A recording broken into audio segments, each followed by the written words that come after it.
I've been following David Cameron around the country for the last 6 weeks.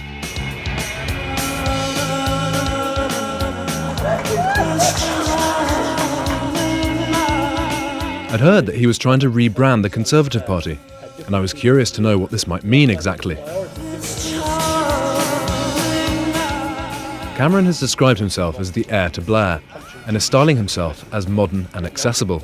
However, if he chooses to follow Blair's example, he'll be surrounded quickly by a highly protective group of media advisors, preventing people like me from getting anywhere near him. So while I had the chance, I set out to discover just how modern and accessible David Cameron, or as his friends call him, Dave, would be. So I'm hoping I'll see a bit of you in the next... Good, excellent, we'll do. The itinerary hasn't been established yet, has it? Well, there's quite a lot of itinerary sorted. Hi, David, hi. We're going to Leeds on Wednesday. Right. Gabby will be able to give you quite a lot of details. I'll take your details. So if you take the details, we can give you the full That'd be lovely, yes. Thanks a lot. Okay. The first thing you notice about Dave is that he's young, posh and short on experience, Right, where's Gabby? as are his good-looking team of assistants, Gabby, Sophie, Liz and Dan, and also his campaign manager, Shadow Chancellor George Osborne. You're very, very young. You're about my age. Well, I don't know how old you are. I'm 28. Oh, I'm a bit older than that. How old are you? 34. All right. Dave might be young, but he's also a Conservative politician, and I wanted to find out how firmly grounded he was in the real world. Encouragingly for me, I'd heard that we had a shared taste in music. What got me initially was the fact that you like the Smiths. Right, well, here we are. We're making a good start. Radiohead? Radiohead, yeah, but the Smiths are the defining. No, they are. What's your favourite album? The Queen is dead, but I don't like the title track. And I don't like the thought. How about Margaret on the Because I Guillotine? like the Queen. I think Margaret on the Guillotine, have you heard that one? The thing about the Smiths albums is that they then released so many different albums, and they had a real row with their record label about what they did, and so actually it's quite difficult to, actually have them without having endless repetition. All right, we'll talk later. Good to see you. Dave's favourite Smiths album is called The Queen is Dead, a fact made doubly bizarre by news today that because Dave is descended from William IV, he is himself the fifth cousin twice removed of Her Majesty the Queen. I've always thought that Hatful of Hollow, though, might be the contender for the best. Reel Around the Fountain. It's quite an odd choice, Yeah. isn't it, the Smiths? What, for me? But I know people say people this, have said that you can't be a Conservative leader and like the Smiths. I'm trying to prove them wrong. Yeah. Okay, see you later. See you, David. You've changed cars. Have I? I don't know. Don't ask technical questions.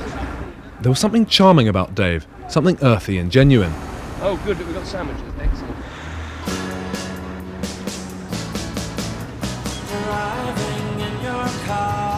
My sense of Dave's earthiness was heightened when I noticed him and his team speeding down the motorway at over 80 miles per hour.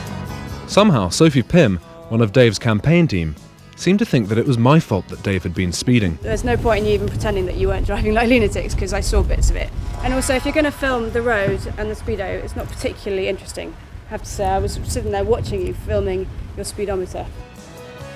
After this incident, it seemed like Dave's PR team took every opportunity to sideline me. But Dave's brand remained intact. He himself was still affable and chatty with me, even after he came across worse than expected on Question Time. I profoundly believe... Sorry, when did you said that at Blackpool? What do you mean exactly? Well, what sort of things has the Tory party been saying that have been so wrong, in your view? It's about the image you put across and the culture and identity of your party, and some of the things that you say can make us sound a bit like that. Give me an example. But, look, David, can I answer the lady's question? Give me an example. Well, it's a lot of... How'd it go, David? Good. It's all right, very I just good, got the end of it. Yeah, no, good. It went extremely good. Did it go as well as you hoped? Yeah, no, it was good. Yeah, so definitely it was Quite tiring. Quite as I expected. The sort of the range of questions, and but it's a very new experience doing that podium thing. It's quite Incredibly exhausting, I'd imagine. You're quite thirsty. Yeah. Congratulations.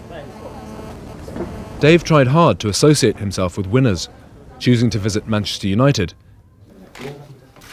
and taking a trip round the Oval, where to my delight he revealed a genuine enthusiasm for cricket. Are you a batsman or a bowler, David? A bit of an all-rounder actually, but Are not you? very good at either. I played for my village for a while. Did you ever play for Eton? No, I was in the fourth 11. Right. That is not a great distinction, I have to say. It's not bad. Well, it's better than... But no, it's good. The trouble with cricket is it takes all day. I love it. It's wonderful to watch, but if it's worse than golf, isn't it? It is. Well, it's much more fun than golf. Dave was obviously an enthusiastic cricketer. But enthusiasm wasn't everything, and I wasn't sure that I could vote for a man who played for the fourth 11. Nonetheless, Dave was being surprisingly friendly, to me and to everyone else. To discover what Dave's secret might be, I headed to a frankly terrifying gathering of the Conservative Women's Association. Since the glory days of Mrs Thatcher, have you felt that there have been too few women in the Conservative Party? I think the party's been ruled by boring old men at the top who haven't listened to women's problems, which is why they haven't got elected. He's got popular appeal. He's telegenic. I think David Davis is a bit uglier. Well, it's more the way he puts things on, the way he puts himself over. He ums and ahs and. So you decided on David Cameron already? Well, yes, I have. I He's think quite somebody young and good looking. a bit alive. Yeah, He's got charisma. I have met him. Have you? Yes. What do you think of him? I think he's very good. I mean, some of us have it, some of us haven't, have we? These Tory ladies were convinced that Dave had the popular touch. I wonder what Dave himself made of popular tastes. I've heard that you're an avid fan of Little Britain. I'm more of a fast show man. I think the fast shows delivered better characters. I mean, Vicky Pollard makes us laugh, but it's not. Do you, Vicky Pollard? No. See you later. That's not a yeah, but no, that's a no. Thanks. Dave was a fantastic novelty to the Tories, a man who made them feel as though they were in touch with the modern world. But it wasn't just the grassroots who loved him. As Dave pointed out himself, he was popular with big-hitting Tories too. I was strongly supporting David Cameron. Oh, right. He's in the seat I held in Oxfordshire, and he's my Member of Parliament, and we're neighbours, and I support him strongly. I think he's great. You're going to see a resurgent, dynamic, forward-looking, generous Conservative Party. What contest? Mr Davis and Mr Cameron. Right, okay, sorry, I've just It's been been doing extremely interesting. What does the Tory Party need now to revitalise itself? Well, I just need to be on the right agenda, really, and make sure we focus on it, and the agenda that I've set so far, which is the one that I'm campaigning on right now. Remarkably, Ian Duncan Smith seemed to believe that he was still setting the agenda for the Tory party. I wonder what impact Dave's rise would have for the other party leaders. Cameron were to get in, any threat to you? No, I don't think that political parties decide their approach or strategy by who happens to be the leader of another political party at any given time. And who knows who's going to be the leader of the Labour Party before too long. After the bigwigs had arrived for lunch at Claridge's, I headed off to the Houses of Parliament and waited for Dave to arrive at his next appointment. Hi there, good to see you. Must have been a hell of a lunch. Yeah, it was fun. Was it Gordon? What? Was it Gordon's stuff? Gordon Ramsay's Claridge's? No, it was the Spectator Parliamentarian Award Year of the Parliamentarian of the Year. Gordon wasn't cooking the food though. No, I don't know who's cooking the food, but I won Politician of the Year, which is very exciting. Congratulations, many congratulations. I could barely find anyone who wasn't a Cameron supporter, and now he'd even been voted Politician of the Year.